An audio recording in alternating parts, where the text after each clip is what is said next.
Бұл Жаңажол ауылы. Бұл ескі бұрынғы атпана келе жатқан ауыл. Жаңажол колхозы болған. Негізгі мақсат елдің ауызбіршілігі, ынтымағы, елдің ауызбіршілігін нығайтамыз деп, мынау ішкілік деген нәрсені қазір 3 жылдан бері қарай қолға алдық. Барлығына үлгі болсын. Мынау арам нәрседен қашайық, адалдыққа ауайық, елдің көркеюіне атсалысайық.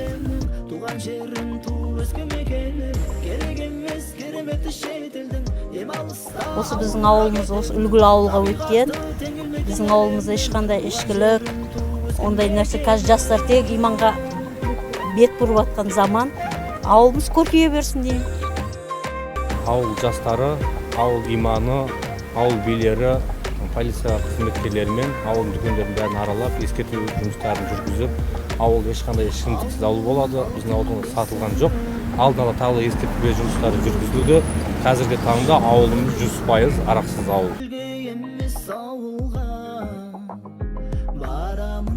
Заңсыздық болатын болса, сондай заңсыз ішімдіктер сатылатын болса, оған шара қолданылатындығы жайында, мемлекет тарапынан штраф салынатын жайында түсіндірме жұмыстары жүргізілді. Полиция қызметкерлеріне алғысымызды білдіреміз.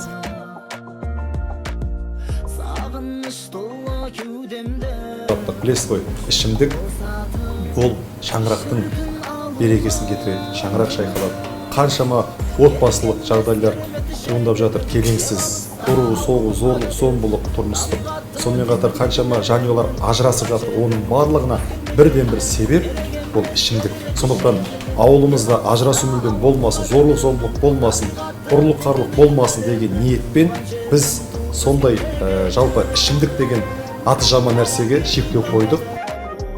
Осы ауылға келін болып келмей уже 17 жылдай болды.